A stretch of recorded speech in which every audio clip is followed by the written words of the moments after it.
সাংবাদিকের হট্টমেলা নয়, আমার আপনার রায় নিয়ে খাপ পঞ্চায়েত নয়। সন্ধ্যে 7টা মানেই করা সত্যি কথা যা হজম করতে সময় লাগে। যুদ্ধ হোক বা দুর্নীতি, অপরাধ বা চিটিংবাজি, ঘুরিয়ে নাক দেখাই না আমি, যখন তখন রং বদলাই। আমি স্বর্ণালী, প্রশ্ন করি সোজাসুজি।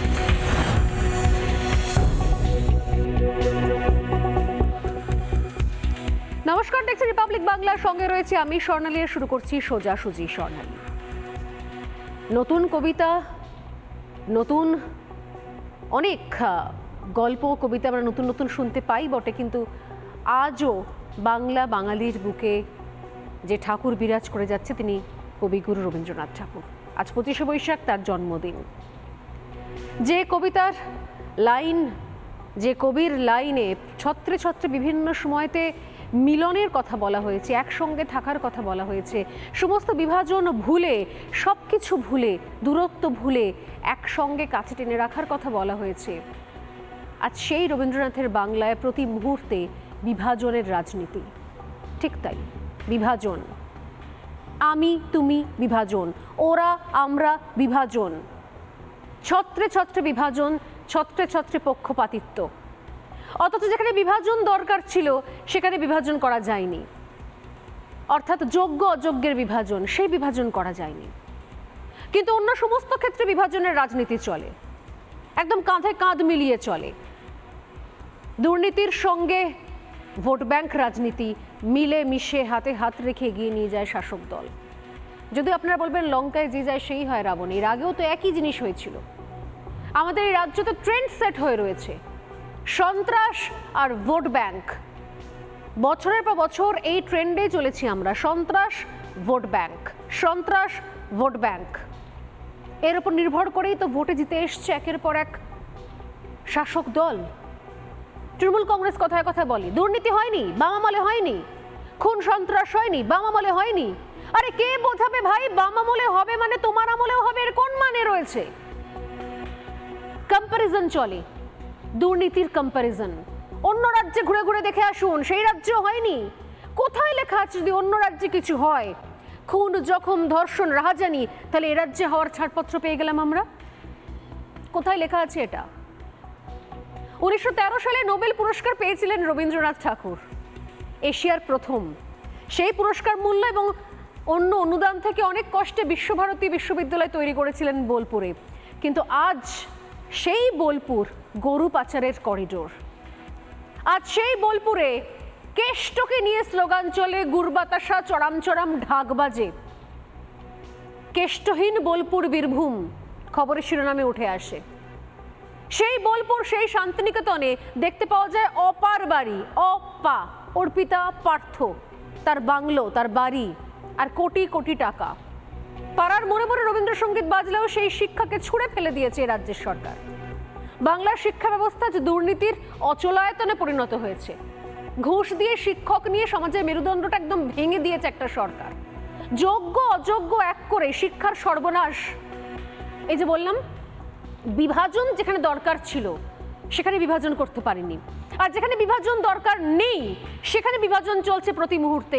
অর্থাৎ ধর্মীয় বিভাজন, ওরা আমরার বিভাজন, সাম্প্রদায়িক বিভাজন, উন্নয়নীয় বিভাজন। ভোট দিয়েছেন তৃণমূল কংগ্রেসকে, তবে এটা পাবেন, না হলে পাবেন না। লক্ষ্মীর ভান্ডার পাবা না, রাস্তা হবে না। বিভিন্ন সময় বিভিন্ন ধরনের বক্তব্য, অর্থাৎ এক অদ্ভুত রাজনীতি। বিভাজন, ভোট ব্যাংক, এর বাইরে যদি সত্যি সত্যি অঙ্ক কষতে হয় তাহলে পড়ে থাকে হাতে শূন্য। দুয়ারে দুয়ারে সরকার, রাজপথে হুঙ্কার, দিদি মোদি নির্বিকার।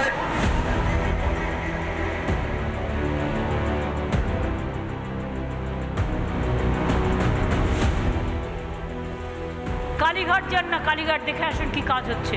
দক্ষিণেশ্বর গেছেন?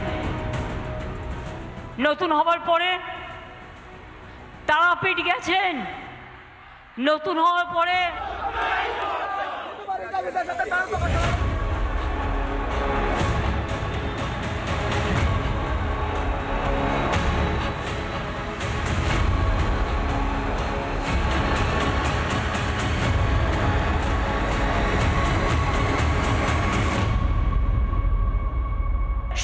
সংখ্যালঘুদের অধিকার কেড়ে নেবে, ওবিসিদের অধিকার কেড়ে নেবে, আমাদের কারো কোনো অস্তিত্ব থাকবে না, আপনারাও থাকবেন না, আমারও থাকবে না।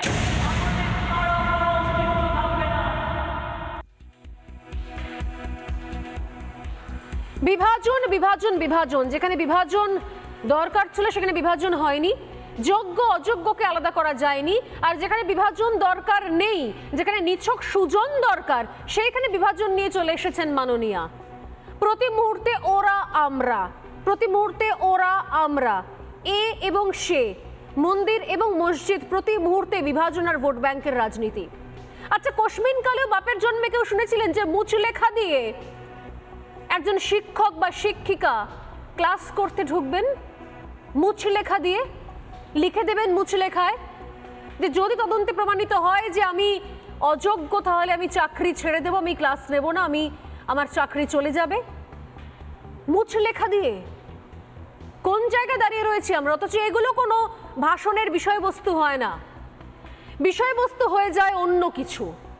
নিয়োগ দুর্নীতিতে সুপ্রিম কোর্টে গতকাল স্পষ্ট বলে দেওয়া হয়েছে যে ৮,০০০-এর বেশি অযোগ্য শিক্ষক নিয়োগ করা হয়েছে।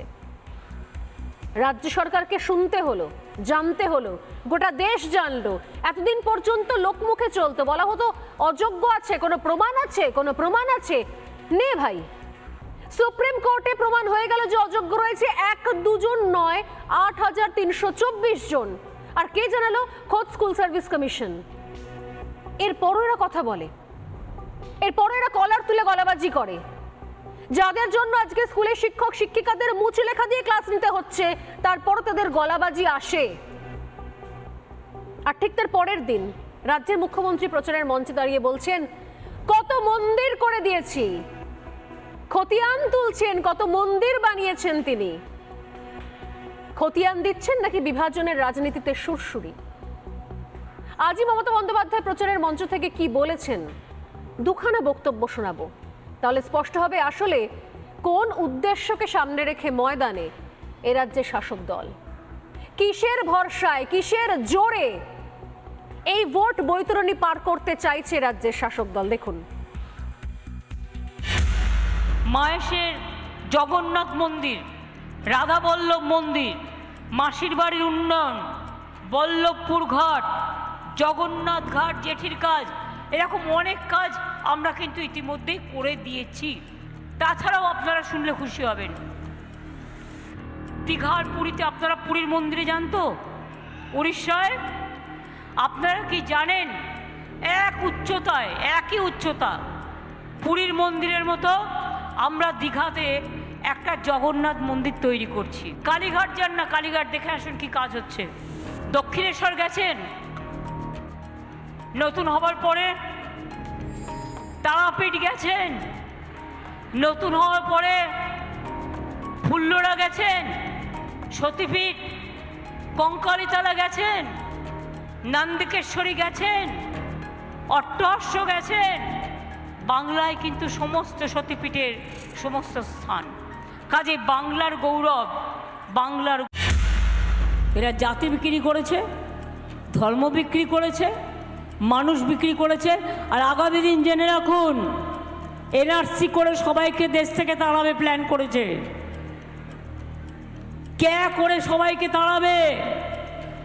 আর ইউনিফর্ম সিভিল কোড, তপশিলি ভাই বোনেরা, কোনো অস্তিত্ব থাকবে না আপনাদের, সব কেড়ে নেবে মোদি।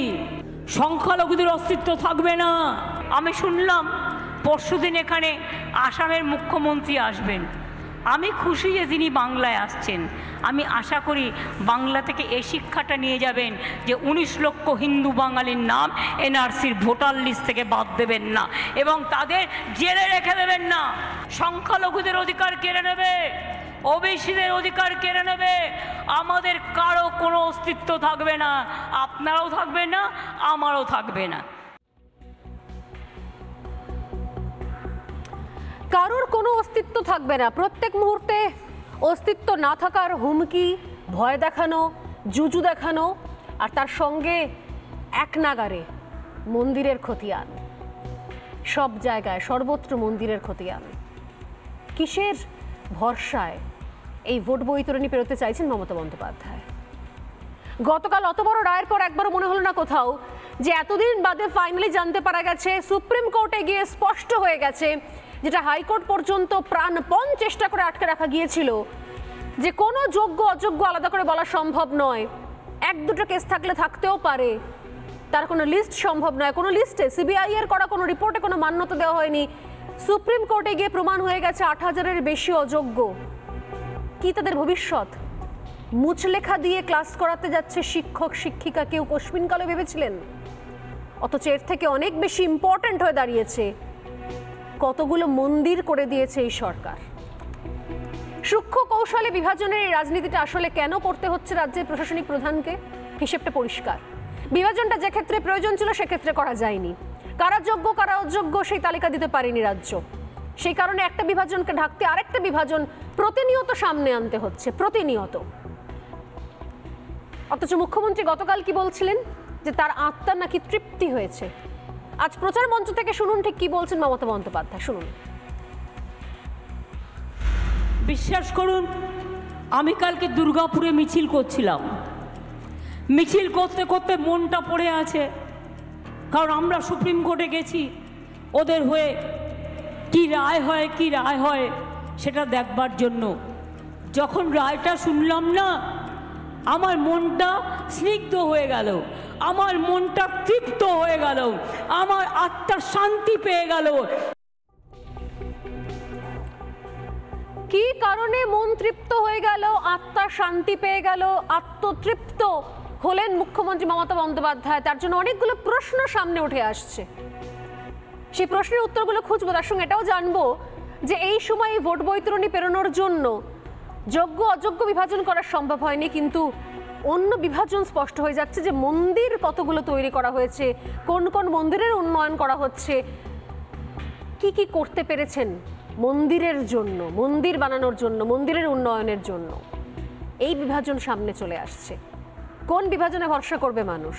আমাদের সঙ্গে যারা রয়েছেন এই মুহূর্তে, বিজেপি মুখপাত্র ফাল্গুনী পাত্র রয়েছেন রাজনৈতিক কর্মী এবং শাসকের পক্ষে যিনি বলবেন সৌরভপ্রিয় দত্ত, রয়েছেন অধ্যাপক ঝন্টু বড়াইক, রয়েছেন বঙ্গীয় হিন্দু সেনার প্রতিষ্ঠাতা স্বামী অম্বিকানন্দ মহারাজ, এবং বাইরে থেকে, স্টুডিওর বাইরে থেকে রয়েছেন আজ পদ্মশ্রীপ্রাপ্ত শিক্ষাবিদ কাজী মাসুম আক্তার।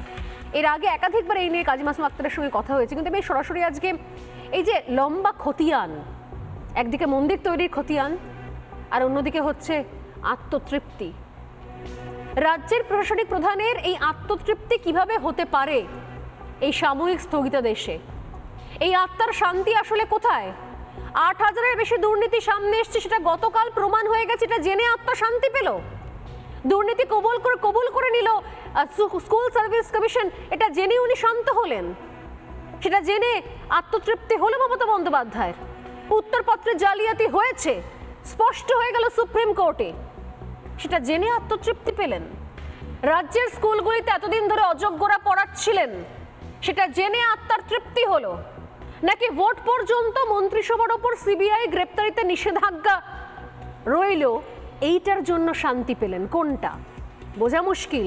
কিন্তু আবারও সেই যে প্রশ্ন নিয়ে শুরু করছি, যেখানে বিভাজন দরকার ছিল সেখানে এতদিন বিভাজন হয়নি, আর যেখানে বিভাজনের প্রয়োজনীয়তা নেই, আজ 25শে বৈশাখ শুরুতে রবীন্দ্রনাথের লাইন নিয়ে বলছিলাম, সেইখানে বিভাজনের প্রতি মুহূর্তের কৌশল। সৌরভপ্রিয়, কি কারণ পড়ছে প্রতি মুহূর্তে কতগুলো মন্দির তৈরি করা হয়েছে, কোন কোন মন্দিরের উন্নয়ন করা হয়েছে, কোন কোন মন্দিরের জন্য জমি দেওয়া হয়েছে? যদিও সরাসরি অনুকূল ঠাকুরকে জমি দেওয়ার বিষয়ে আমি আসছি না, সেই নিয়ে অন্য বিতর্ক তৈরি হয়ে যাবে, কিন্তু একদম যেটুকু ফ্যাক্ট সেটুকুর উপরে আসছি। এই মন্দিরের উন্নয়নের খতিয়ানের প্রয়োজনীয়তা এই মুহূর্তে পড়ছে কেন? এত উন্নয়ন থাকতে, এত দুর্নীতির ইস্যু থাকতে হঠাৎ করে মন্দিরের খতিয়ান কিসের জন্য? না, আজ কবিগুরু রবীন্দ্রনাথ ঠাকুরের জন্মদিন, ন্যায়দণ্ড কবিতাটা মনে পড়ে গেল। অন্যায় যে করে অন্যায় যে সহে, তব ঘৃণা তারে যেন তৃণসমদহে। যাই হোক, মানে কেন এটা মনে পড়লো, এটা রাজ্যের দর্শক যারা দেখছেন তারা অবশ্যই বুঝে নেবেন। 1, 2 নম্বর, না মমতা বন্দ্যোপাধ্যায় ভুল করেছে। মমতা বন্দ্যোপাধ্যায় মন্দির উন্নয়ন নিয়ে কেন বলবে? মন্দির উন্নয়নের ঠিকানা শুধু নরেন্দ্র মোদী নিয়ে রেখেছেন, হিন্দু ধর্মের ঠিকা শুধু নরেন্দ্র মোদী নিয়ে রেখেছেন। উনি রাম মন্দির করেছেন, উনি শ্যাম মন্দির করেছেন, উনি রামকে বাচ্চা ছোট রামকে এনে দিয়েছেন, উনি হনুমানজিকে এনে দিয়েছেন, উনি কবিগুরু হয়েছেন। দুনিয়ার যত হিন্দুত্বের দায়িত্ব এখন আমাদের নরেন্দ্র মোদী নিয়ে রেখেছে।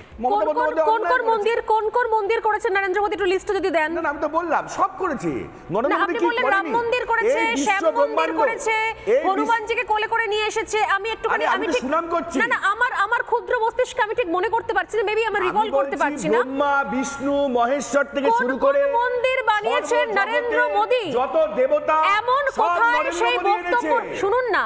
আরে এত উত্তেজিত হচ্ছেন কেন? কেউ নেই। জয় মোদী বাবার জয়। আরে এত উত্তেজিত হচ্ছেন কেন? বাবার জয়। এই তো শুনুন সুনাম করছি। এই প্যানেলে বসে না মোদী বাবার জয়, না মা মমতার জয় বা মা শারদার জয়, এই জয়গুলো শোনার জন্য না এই প্যানেল রয়েছে না আমি বসে রয়েছি। আমার অনেস্ট প্রশ্ন, খুব বিনীত প্রশ্ন, যে নরেন্দ্র মোদী কোন মঞ্চ থেকে কোন সভায় বক্তব্য রেখেছেন যে আমি ইয়ে মন্দির কর দিয়া, वो मंदिर कर दिया, वो मंदिर कर दिया, তাহলে ভিডিও খুলতে হবে, তাহলে তো ভিডিও খুলতে হবে। আচ্ছা নাম বলুন না, নিয়ে কত বক্তব্য নরেন্দ্র মোদী রেখেছে, ভিডিও খুলতে হবে। বাবরি মসজিদ ধ্বংস করে রাম মন্দির করার জন্য নরেন্দ্র মোদী কি করেছে সব আমাকে বলতে হবে। আপনি আমাকে 5টা মন্দিরের নাম বলুন যা নরেন্দ্র মোদী ক্লেম করেন তিনি করে দিয়েছেন। 5টা মন্দিরের নাম বলুন। 5টা মন্দির না, সমগ্র সৌর জগৎটা আমাদের নরেন্দ্র মোদী বাবা করেছে। জয় নরেন্দ্র মোদীর জয়। সব সৌর জগৎ করেছে। উনি স্রষ্টা, উনি বিষ্ণু, উনি শিব, উনি মহেশ্বর, উনি সব। 4 তারিখের পরে উনি কোথায় যাবে, কোন ব্রহ্মাণ্ডে গিয়ে পড়বে সেটা দেখতে পারবে।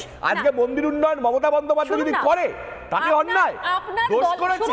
শুনে নিন, আপনার দলবদলের প্রয়োজনীয়তা আছে, অন্যায় করেছে। আপনার বিজেপিতে যাওয়ার প্রয়োজনীয়তা আছে, আপনার বিজেপিতে নাম লেখানোর খুব দরকার হয়ে পড়েছে, প্রয়োজনীয়তা রয়েছে।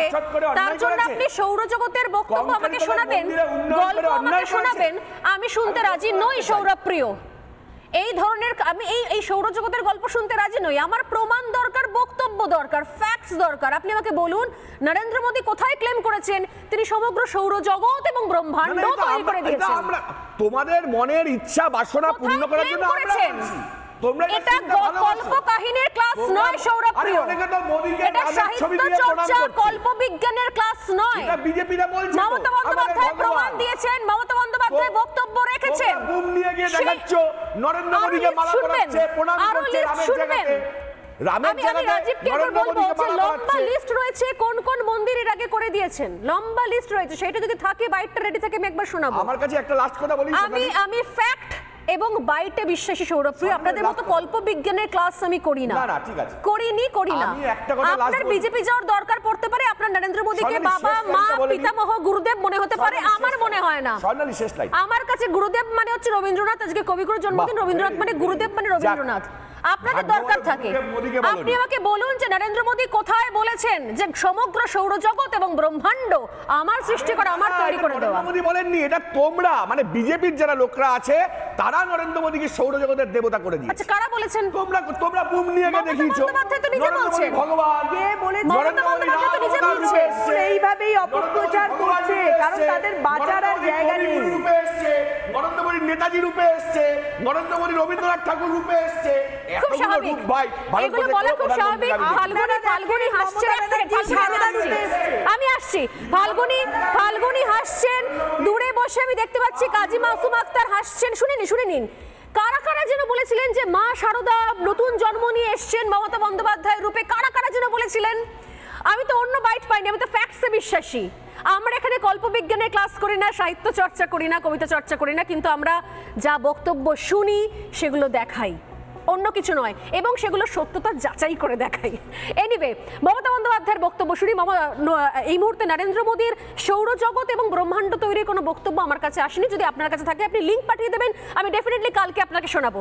কিন্তু আজকে যেটা আমার কাছে আছে সেটা আপনাদের সবাইকে শুনতে হবে। প্লিজ একবার চালাও।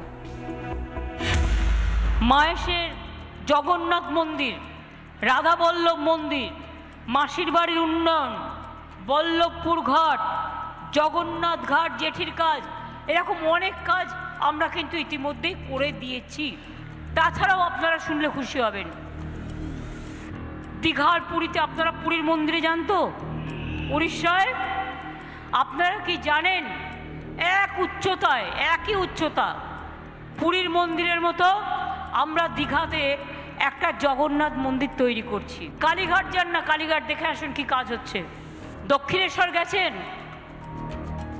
নতুন হবার পরে, তারাপীঠ গেছেন, নতুন হওয়ার পরে ফুল্লরা গেছেন, সতীপীঠ কঙ্কালীতলা গেছেন, নন্দিকেশ্বরী গেছেন, অট্টহস্য গেছেন। বাংলায় কিন্তু সমস্ত সতীপীঠের সমস্ত স্থান। কাজে বাংলার গৌরব, বাংলার গৌরব। আমি সরাসরি আসবো কাজী মাসুম আক্তার, স্বামী অম্বিকানন্দ রয়েছেন, তবে অনেকক্ষণ ধরে হাত তুলছেন না ফাল্গুনির কাছে একবার আমি শুরুতে আসবো। তবে ফাল্গুনি আমি এক সেকেন্ড, কাজী মাসুম আক্তার অনেকক্ষণ ধরে হাসছেন এবং হাত তুলছেন, ঝট করে কাজী মাসুম আক্তারের কাছে একবার আসবো। কাজী মাসুম আক্তার অনেক দূরে রয়েছেন। রায় শুনে ওনার মন তিক্ত, মন স্নিগ্ধ, আত্মার শান্তি, উনি বেঁচে আছেন, আত্মার শান্তি হয়েছে, যাকে এটা ভালো হলো। উনি অশান্ত হয়ে পড়ছিলেন, রায় শুনে উনি তৃপ্ত হয়েছেন। উনি বুঝতে পেরেছেন হাইকোর্টটা গেরুয়া, ওখানে কেন্দ্র সরকারের প্রভাব আছে। সুপ্রিম কোর্টটা গেরুয়া নয়, ওখানে কেন্দ্র সরকারের প্রভাব নেই। এটা একটা ভালো লক্ষণ। সর্বোচ্চ আদালতকে উনি যেভাবে সম্মান দিয়েছেন, আমরা কৃতজ্ঞ ওনার কাছে। আমি শুধু বলবো, দুর্নীতির 17 কলাম, দুর্নীতির 17টা মাধ্যম ছিল। সেই 17টা মাধ্যমে এই আমরা 8,324 জন অযোগ্য চোর শিক্ষকের সন্ধান পেলাম সুপ্রিম কোর্টে। এবং এই চোর শিক্ষকদের যারা নিয়োগ করেছে, সেই নিয়োগকর্তা, নেতা, মন্ত্রী, আমলা গামলা, তাদেরও সন্ধান পাওয়া। অর্থাৎ চুরি যারা করেছে, চুরি যারা করতে দিয়েছে, এইটার পরে ওনার মন শান্ত। এইটা তো সুপ্রিম কোর্ট একটু সময় নিল মাত্র, কারণ যারা আবেদনকারী তাদের এখনো 10 জনের বক্তব্য শোনা হয়নি। যারা রেসপন্ডেন্ট তাদের কথা শোনার টাইম পায়নি সুপ্রিম কোর্ট, তাই জুলাই মাসে টাইম দিয়েছে যে এইটা এক্ষুনি এদেরকে বিতাড়িত করার দরকার নেই, একটু সময় দেওয়া হোক, এরা মুচলেখা দিক, যে যখন তাদের তদন্ত সম্পূর্ণ হবে, যারা অযোগ্য, যারা চোর, তাদেরকে এই 2 মাসে, এই এক্সট্রা 2 মাসে বেতন সুদ ফেরত মুচলেখা লিখে দিয়েছে। তারপরে ওনার অপার শান্তি, একটাই কারণ, ওনার সমস্ত কর্মকাণ্ড। এটাই তো প্রশ্ন কাজী মাসুম আক্তার, যে যেখানে বিভাজন দরকার ছিল সেখানে তো বিভাজনটা হলো না। আপনি রয়েছেন এখানে, আপনি কাজী মাসুম আক্তার, আপনিও জানেন একাধিকবার ফুরফুরা শরীফের রাস্তা থেকে শুরু করে ইমাম ভাতা থেকে শুরু করে এই ধরনের জিনিসগুলো স্পষ্ট চলে আসে। ভাতার ক্ষেত্রে বিভাজন চলে আসে, পুরোহিত ভাতা না ইমাম ভাতা, মন্দিরের উন্নয়ন না মসজিদের উন্নয়ন, নাম ধরে ধরে চলে আসে। তাহলে এক্ষেত্রে বিভাজন করা গেল না কেন? যেখানে বিভাজন দরকার সেখানে বিভাজন নেই, যেখানে বিভাজন দরকার নেই সেখানে বিভাজন। মঞ্চ থেকে দাঁড়িয়ে, এখানে রয়েছেন ফাল্গুনি, মঞ্চ থেকে দাঁড়িয়ে ওপেনলি বলা হয় আজকে এই অনুষ্ঠান, আজকে ওরা হিংসা ছড়াবে। আমি বলে দিচ্ছি, আজকে ওরা হিংসা ছড়াবে। এই ওরাটা কারা? দীর্ঘদিন ধরে বলে যাননি এগুলো, ভোটের ময়দানে বলে যাননি। ওনার দলের আরেক নেতা মুর্শিদাবাদে বলছেন, মুর্শিদাবাদে ওরা 30, আমরা 70, কেটে ভাগীরথীতে ভাসিয়ে দেবো বলে যাচ্ছে না। কিসের ইঙ্গিত এগুলো? কিসের ইঙ্গিত এগুলো? একবারও বলতে শুনিনি আজ পর্যন্ত যারা চাকরি চুরি করেছে তাদের হাতে হাত করা পড়াবো, সিবিআই করতে না পারলে পুলিশ করবে, এগুলো তো শুনতে পাই না। শুধুমাত্র ভোট ব্যাংক বিভাজনের রাজনীতি হচ্ছে ভোটের বৈতরণী পার করার জন্য। আমি আসবো ফাল্গুনি। দেখুন, আজকে এই যে দুর্নীতি হয়েছে, এটা একটা প্রাতিষ্ঠানিক দুর্নীতি, এটা সুপ্রিম কোর্ট মেনে নিয়েছেন, তারা বলেছেন। তারপরেও মমতা ব্যানার্জি স্বস্তির নিঃশ্বাস ফেলেছেন। কেন? তার ক্যাবিনেটটা আপাতত বেঁচে গেছে, ভোটের সময় তাদের নিয়ে টানাটানি করবেন না, তার ভোটটা তাহলে আপাতত কমছে না, সেই ভেবেই তিনি স্বস্তির নিঃশ্বাস ফেলেছেন। কিন্তু এটা জেনে রাখুন, যারা এই দুর্নীতি করে চাকরি পেয়েছে, মানে সেটা তার জন্য দায়ী আপনারা গরিব মানুষ, তাদের কাছ থেকে যেরকম টাকা নিয়েছেন, তারা জমি বিক্রি করে, সোনা বিক্রি করে আপনাদের হাতে টাকা তুলে দিয়েছে, কারণ তাদের আপনারা আশ্বস্ত করেছেন আমায় টাকা দিন, আমি চাকরি দেবো। প্লাস যাদের আপনার মন্ত্রী আছে, নেতা আছে, তাদের ছেলে মেয়েদের আপনারা চাকরি দিয়েছেন, অর্থাৎ আপনারা স্বজন পোষণ করেছেন। দ্বিতীয়ত, যারা সত্যিকারের পরীক্ষা দিয়েছে, যাদের মেধা তালিকায় নাম উঠেছে, তারা চাকরি পায়নি, তারা বঞ্চিত হয়েছে। আজকে ভাবুন, প্রত্যেকটাকে, যারা চাকরি পেয়েছে বা যারা বাদ গেছে, প্রত্যেকেই যে চাকরি খেকো, সত্যিকারের চাকরি খেকো যদি কেউ হয়ে থাকে, তার নাম মমতা ব্যানার্জি, তার নাম এই শিক্ষামন্ত্রী, পুরো ক্যাবিনেটের জন্য দায়ী। কারণ দীর্ঘদিন ধরে এই দুর্নীতি চলছে, এটা আজকের দুর্নীতি নেই। মমতা ব্যানার্জি জানতেন, তার সিআইডি, তার পুলিশ এতদিন ধরে কি করেছে, কেন জানতে পারেননি? আপনারা ভুলে যাবেন না, দুর্নীতি যেরকম হয়েছে, উন্নয়ন তো হয়েছে, মন্দির থেকে মসজিদ থেকে এগুলোর উন্নয়ন তো হয়েছে। না হয় 2-4টে চাকরির ক্ষেত্রে না হয় 2-4টে দুর্নীতি তো হতেই পারে রাজ্যে। উন্নয়ন রাস্তায় দাঁড়িয়েছিল, আজ তিহাড় জেলে দাঁড়িয়ে আছে। বসে আছে, দেখতে পেয়েছে মানুষ উন্নয়ন কোথায় আছে। উন্নয়ন তৃণমূলের বাড়িতে হয়েছে, উন্নয়ন তৃণমূলের হয়েছে, সেটা সবাই দেখতে পেয়েছে। আজকে বিভাজনের রাজনীতি এই কারণেই করছে, তিনি দৃষ্টি ঘোরাতে চেয়েছেন। দেখুন রাম মন্দিরের কথা বলছেন, এটা আমাদের ইস্তাহারে ছিল, 370 আমাদের ইস্তাহারে ছিল, আমরা সেটা করেছি, সেটা আমরা বলেছি, কারণ যেটা আমাদের ছিল সেটা আমরা করতে পেরেছি। নরেন্দ্র মোদী থাকলে যেটা বলে সেটা করা সম্ভব। কিন্তু কে বলেছে? এই দেখো, বিজেপি বললো নরেন্দ্র মোদী বলেছে তাদের ইস্তাহারে ছিল রাম মন্দির। বিজেপি স্বীকার করলো। বলতে দিন, ইস্তাহারে ছিল তো, চাই তো এটা। আরে আপনি অবাক হচ্ছেন, ইস্তাহারে ছিল তো রাম মন্দির। ভালো, না না, স্বর্ণালী বলছিল বিজেপির ইস্তাহারে রাম মন্দির ছিল তো, এটা সমস্যা কোথায়? মোদী কোথায় বলেছে? শুনুন, মোদী কোথায় বলেছে? আপনাদের আপনি প্রশ্ন করবেন না আমার, আমি বলেছি যে এমন 5টা মন্দিরের নাম বলুন রাম মন্দির ইস্তাহারে ছিল, আর বাকি কোন কোন মন্দির নরেন্দ্র মোদী বলেছেন আমি করেছি, আমি মন্দিরের রাস্তা করে দিয়েছি, মন্দির করেছি, তার সঙ্গে সৌরজগৎ করেছি, বিশ্ব ব্রহ্মাণ্ড করেছি, এগুলো কোথায় বলেছেন? না আপনারা বিভাজন বলছেন, শুনে নিন ফাল্গুনি, শুনে নিন, বিভাজনের রাজনীতি বলছেন আর উন্নয়ন বলছেন। তো আমি আপনাদের একটা ছোট্ট ঘটনা বলি। না 500 বছরের মানুষের আবেগ ছিল এই রাম মন্দির। না বেশ, আপনাদের আবেগ আপনাদের কাছে, আমি আপনাদের আবেগ নিয়ে কিছু বলছি না দিদি, কিন্তু কৃষ্ণ দিদি আমি মন্দির আপনাদের আবেগ নিয়ে কিছু বলছি না, আপনাদের আবেগ আপনাদের কাছে, আমার আবেগ অন্য জায়গা। আমি শুনিনি, আমার আবেগটা আমি আপনাদের শুনিনি। গত রবিবার দক্ষিণ দিনাজপুর জেলার কুশমন্ডি ব্লকের আমিনপুরের একটি ছেলে, এই যে বলছেন না যে বিভাজন, ভোট ব্যাংক, আমরা ওরা, শিক্ষা, দুর্নীতি, শুনে নিন আমাদের আবেগটা একবার। দক্ষিণ দিনাজপুরের কুশমন্ডি ব্লকের আমিনপুরে শিক্ষক হওয়ার স্বপ্ন নিয়ে লড়াই চালিয়ে যাচ্ছিল যে ইমরান হোসেন, তার অকাল মৃত্যু হয়ে গেল। কিভাবে জানেন? শুধুমাত্র রাস্তায় দাঁড়িয়ে আন্দোলন করতে করতে হাসপাতালে নিয়ে গেল, ব্রেন স্ট্রোক হয়ে গিয়েছিল, মাত্র 32 বছর বয়স। পরিবার সূত্রে খবর, ব্রেন স্ট্রোকের কারণে মৃত্যু হয়েছে চাকরি প্রার্থীর। আজও রাস্তায় বসে হাজার হাজার চাকরি প্রার্থী রয়েছেন। এরকম ইমরানের মতো তারা রোজ আন্দোলনে যোগ দেন, বাড়ি ফেরেন, সকালে যান, আর রাস্তায় দাঁড়িয়ে থাকার ক্ষমতা তাদের নেই। এই ইমরানটা কারা? আমাদের ইমরান, ওদের ইমরান, হিন্দুর ইমরান, মুসলিমের ইমরান, এই ইমরানরা কারা? যারা চাকরির জন্য রাস্তায় দাঁড়িয়ে থাকতে থাকতে সর্বশান্ত হয়ে যাচ্ছে, অসুস্থ হয়ে পড়ছেন, এই ইমরান কারা? কই এদেরকে নিয়ে তো এরকম উন্নয়নের খতিয়ান শুনতে পাওয়া যায় না। আজকে বিজেপির ইশতেহারের কথা বলছি, আমি তৃণমূলের ইশতেহার পড়ছিলাম সেদিনকে, আমার একবার ডাউট হলো তৃণমূল ইশতেহারে কি রয়েছে। যুবদের গর্জন, একটা লাইন লেখা রয়েছে, মূল 10টা পয়েন্টের মধ্যে যুবদের গর্জন লাইন রয়েছে। সেটা গর্জন না হাহাকার? ভোটের আগে প্রতিশ্রুতি আছে, ভান্ডার আছে, ডাবল চাকরি আছে, ভোটের পর বলে একটা কেটলি নিয়ে নাও, চা বিক্রি করো, একটা ভাঁড় নিয়ে নাও, বাড়িতে মাকে বলো ঘুগনি বানিয়ে দিতে, ঘুগনি নিয়ে বসে যাও পুজোর সময়।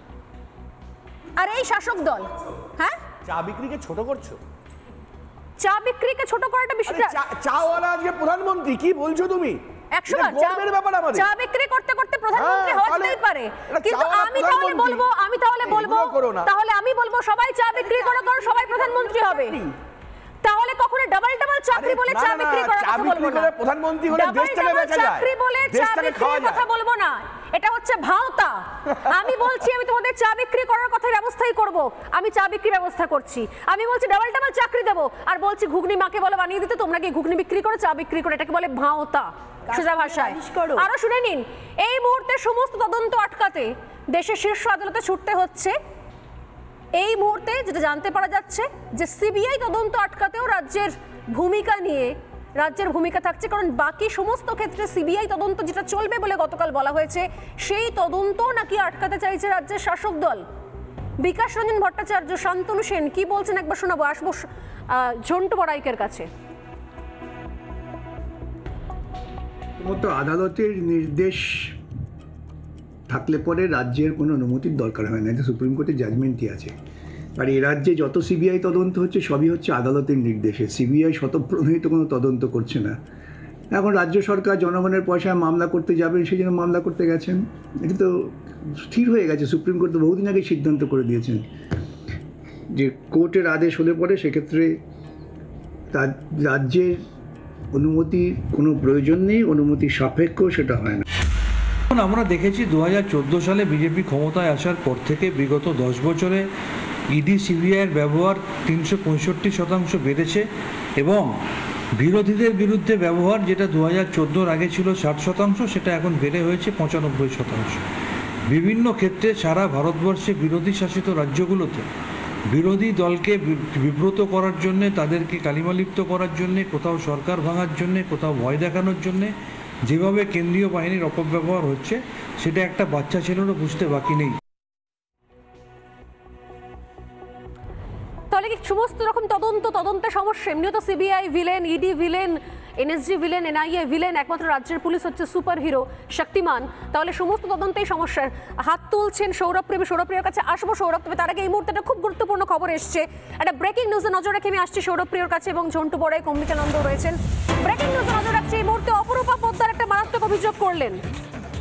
অপরূপা পোদ্দার, মমতার মঞ্চে জায়গা হয়নি অপরূপা পোদ্দারের। কল্যাণ বন্দ্যোপাধ্যায় মঞ্চে উঠতে দিলেন না অপরূপা পোদ্দারকে। এর আগে একে কাঞ্চনের রক্ষে নেই, তার উপর দোসর অপরূপা। এমনি কাঞ্চন কে মঞ্চ থেকে নামিয়ে, গাড়ি থেকে নামিয়ে দিয়ে সে 100 অবস্থা। তার মধ্যে অপরূপা পোদ্দারের নতুন অভিযোগ, কল্যাণ ব্যানার্জি মঞ্চে উঠতে দেননি বলে অভিযোগ অপরূপা পোদ্দারের। কল্যাণ ব্যানার্জিকে দলিত এবং সংখ্যালঘু বিরোধী বলে নিশানা করলেন আরামবাগের বিদায়ী সাংসদ। নজরে আসতেই সস্তার কথাবার্তা, অপরূপাকে পাল্টা জবাব শ্রীরামপুরের তৃণমূল প্রার্থীর। নজরে আসার জন্য, ফোকাস নেওয়ার জন্য, অ্যাটেনশন নেওয়ার জন্য আক্রমণ করছেন অপরূপা। পাল্টা বলছেন কল্যাণ বন্দ্যোপাধ্যায়। কল্যাণ বন্দ্যোপাধ্যায়কে স্পষ্ট বলছেন অপরূপা পোদ্দার, যদি বাইটটা এসে থাকে আমি বাইটটা শোনাবার কথা বলবো আমার টিমকে। সরাসরি বলছেন যে কল্যাণ ব্যানার্জি হচ্ছেন দলিত এবং সংখ্যালঘু বিরোধী। বুঝুন ঠেলা, পরিবারের মধ্যেই অশান্তি, ভোট পড়বে। অপরূপা পোদ্দারের বাইক যদি এসে থাকে একবার চালানোর অনুরোধ করব।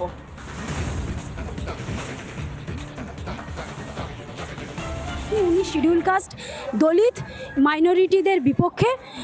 আমি এখনও দলের এমপি, 2 টার্মের এমপি, এখনও দলের সাংসদ এবং দুবারের সাংসদ মমতা বন্দ্যোপাধ্যায় এবং সাধারণ মানুষের আশীর্বাদে কল্যাণ ব্যানার্জি এবং হরিপালের দাদা বৌদির দল আমাকে মঞ্চে উঠতে দেয়নি।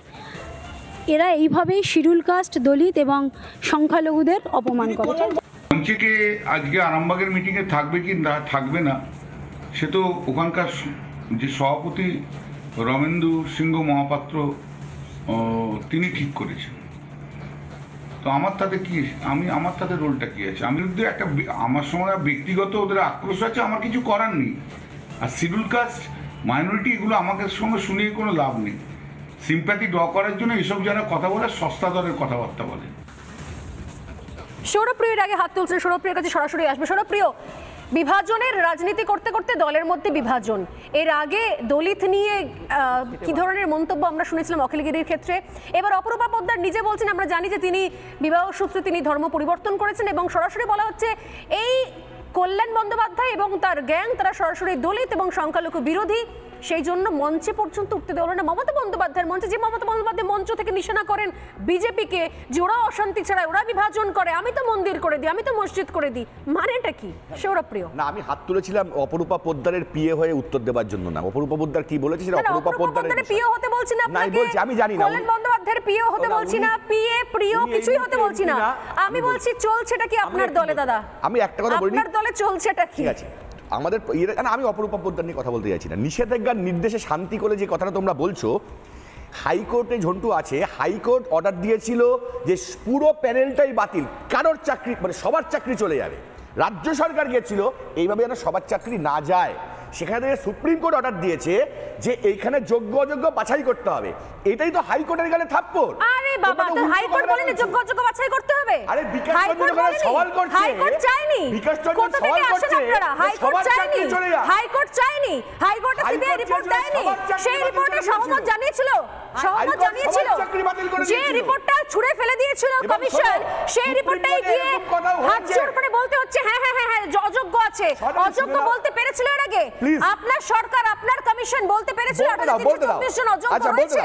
আর এখানেও বলে সুপ্রিম কোর্ট এটাও বলেছে যে এটা অভিযোগ বিভাজন করবেন আপনারা। এখানে বিভাজনের দরকার ছিল, এখানে বিভাজন করতে পারলেন না, আর দলের মধ্যে বিভাজন করছেন। অপরূপা পোদ্দার বনাম কল্যাণ বন্দ্যোপাধ্যায় লড়াই করছেন বিভাজন নিয়ে, ধর্ম নিয়ে, দলিত নিয়ে, সংখ্যালঘু নিয়ে, আর কত বিভাজন করবেন? আপনার দলের স্ট্র্যাটেজি, আপনার দলের স্ট্র্যাটেজি হাইকোর্টে আপনাদের গালে থাপ্পড় মারছে, আপনার দলের স্ট্র্যাটেজি আপনাদের গালে থাপ্পড় মারছে, আপনাদের লজ্জা নেই, চাকরি খেতে পারেন লজ্জা নেই। আমি আসবো অম্বিকানন্দ মহারাজ হাসছেন অনেকক্ষণ ধরে, আমি ওনার কাছেই আসি। এত লম্বা খতিয়ান দেখি আমরা মমতা বন্দ্যোপাধ্যায়ের, আমি আরেকটা খতিয়ান না দেখেই পারছি না, মানে অনেকবার শুনিয়েছি, তাও একবার না শোনালেই পারছি না। অম্বিকানন্দ মহারাজের কাছে আসার আগে আমি একবার এই বক্তব্য তো শোনালাম যে দলের মধ্যেই বিভাজন, আসলে বলি না যে আমরা নিজের নাক কেটে পরের যাত্রা ভঙ্গ, বোধহয় প্র্যাকটিস করতে করতে দলের মধ্যে প্র্যাকটিস শুরু হয়ে গেছে বিভাজনের রাজনীতি। বিভাজন করো, এই কাঞ্চনকে গাড়ি থেকে নামাও, গালিগালাজ করো, এই অপরূপা পোদ্দার সংখ্যালঘু দলিত বলে তাকে মঞ্চে উঠতে দেবে না, মঞ্চ থেকে নামাও, বিভাজন প্র্যাকটিস করে ফেলেছে কোথাও, মানে রোজ বলতে বলতে। মমতা বন্দ্যোপাধ্যায় একটা লম্বা খতিয়ান, কত বড় কে, কত বড় হিন্দু বাকি, কত বড় মন্দির প্রেমী বোঝানোর জন্য একবার শোনাবো। অনেক আছে, কচুয়া, চাকলা 9 কোটি 15 কোটি আমরা দিয়েছি। তাছাড়া মহেশ আমরা ডেভেলপ করেছি, ইস্কনের জন্য 700 একর জমি আমরা দিয়েছি, রেনোভেশন ও বিউটিফিকেশন জালকেশ্বর টেম্পল করেছি। অনুকূল চন্দ্রের মন্দিরের জন্য আমরা 5 একর জমি বিনা পয়সায় দিয়েছি। ওঙ্কারনাথ মিশনের জন্য আমরা 3.5 কোটি টাকা দিয়ে গেট করে দিয়েছি, আমরা তারকেশ্বর করে দিয়েছি। আমার খুব মাঝে মাঝে আফসোস হয় যদি এই বড় বড় উন্নয়নের খতিয়ানগুলো ঝন্টুবাবু চাকরির ক্ষেত্রে শোনা যেত। এইখানে এই ডিপার্টমেন্টে এত চাকরি করে দিয়েছি, ওই ডিপার্টমেন্টের যোগ্য অযোগ্য বাছাই করে দিয়েছি, ওই ডিপার্টমেন্টে চোরেদের ঘাড় ধাক্কা দিয়ে বার করে দিয়েছি। আফসোস আমরা শুনতে পাই না। দুজনের কাছে সংক্ষেপ এক এক করে আসবো। অম্বিকানন্দ মহারাজ, কবিগুরুর আজকে জন্মদিন, কবিগুরুর জন্মদিনে কবিগুরুরই এই পংক্তি দিয়ে বলি, নাগিনীরা ফেলিতেছে বিষাক্ত নিঃশ্বাস, শান্তির ললিতবাণী শুনাইবে ব্যর্থ পরিহাস। তো শান্তির ললিতবাণী আমরা যতই শুনতে চাই না কেন, এই পশ্চিমবঙ্গ হতভাগ্য রাজ্যে সেই ললিতবাণী আমরা শুনতে পাবো না। আপনার বক্তব্য এবং মমতা বন্দ্যোপাধ্যায়ের যে ফুটেজ ক্লিপিংস আপনি দেখালেন, এইমাত্র মন্দিরের কথা বলছেন। আজকে হঠাৎ করে মমতা বন্দ্যোপাধ্যায় এত মন্দির প্রেমী, মসজিদ প্রেমী হয়ে গেলেন কেন? আজকে কেন তাকে হঠাৎ করে নন্দিকেশ্বরী সেটাও বলতে পারেননি? আপনার ক্লিপিংসেই আমি দেখছিলাম উনি নান্দিকেশ্বরী বলেছেন। ওনার স্লিপ অফ টাং হয় খুবই, আমি জানি ওনার কথাবার্তার মধ্যে। মতুয়াদের ধর্মগুরুকে, পরম পূজ্যপাদ হরিচাঁদ ঠাকুরকে, গুরুচাঁদ ঠাকুরকে উনি রঘুচাঁদ গরুচাঁদ বলেছেন এবং মতুয়া সমাজ তার প্রতিবাদও করেছে, আমরাও করেছি। এখন সমস্যাটা যেটা হয়ে যাচ্ছে, নির্বাচনী প্রচারের মঞ্চ থেকে উনি কত কত মন্দির করে দিয়েছেন, কত কত মসজিদ করে দিয়েছেন, এই যে সাম্প্রদায়িকতার তাসটা খেলছেন কিসের জন্য?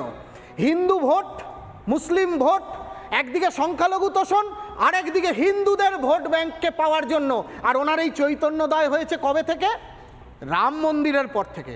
আরে রাম মন্দির নিয়ে সৌরভপ্রিয় দত্ত আমার অত্যন্ত প্রিয়জন, এখানে প্যানেলে বসেও আছেন, তিনি অনেক কথা বললেন নরেন্দ্র মোদীকে নিয়ে। আসলে যখন বিপক্ষের কাছে বলার মতো কোনো বিষয় থাকে না, তখন একটা বিষয়কে নিয়ে জোর দিয়ে মিথ্যে কথাটাকে বারবার বলতে হয়। কিন্তু বুঝুন, রাম মন্দির একটা সাংস্কৃতিগত লড়াই ছিল আমাদের 500 বছরের, সেটা ধর্মীয় আবেগ নিয়ে আপনারা দেখিয়েছেন আপনাদের চ্যানেলের মধ্যে। আপনাদের চ্যানেলের মধ্যে না মোদি জন্মাননি, লড়াইটার কথা বলছি, লড়াইটা দীর্ঘদিনের লড়াই, দীর্ঘদিনের লড়াই, সাধু সন্তদের রাম মন্দির কত বছরের লড়াই সেটা টপিক নয়। ঝন্টুবাবু, মন্দির প্রীতি দেখতে পাচ্ছি আমরা, চাকরি প্রীতি দেখতে পেলাম না কেন আজ পর্যন্ত? না পাবেন না তো। আপনি ইমরানের কথা বলছিলেন, বিষয়টা স্বর্ণালী ইমরান বা অনির্বাণের নয়, বিষয়টাকে হিন্দু মুসলমান করার চেষ্টাটা বৃথা। এখানে অযোগ্য আর যোগ্যের বিষয়। চাকরির জন্য অপেক্ষা করতে করতে চলে গেল না জানি কত অনির্বাণ। হ্যাঁ, অনির্বাণও যেতে পারে, ইমরানও যেতে পারে, এটা ইমরান অনির্বাণের বিষয় নয়। মন্দিরের প্রতি প্রীতি দেখতে পাই, মন্দিরের জন্য প্রেম দেখতে পাই, এই মন্দির প্রিয়, মন্দিরের প্রতি প্রেম, তার জায়গায় চাকরির প্রতি প্রেম, চাকরির প্রতি ভরসা, আশা, সেটা দেখতে পাওয়া গেল না কেন? আমাকে তুমি বললে ঝন্টুবাবু, হ্যাঁ আজকে রবীন্দ্রনাথ ঠাকুরের তো জন্মদিন। আমি তোমায় বলি, রবীন্দ্রনাথ ঠাকুর এ রাজ্যে গুম হয়ে গেছে। সত্যিকারে উনি বেঁচে থাকলে আজকে হয়তো ভয়ানক কিছু লিখতেন এবং তাকে বিজেপি তকমা দিতে দিদিভাইয়ের সময় লাগতো না।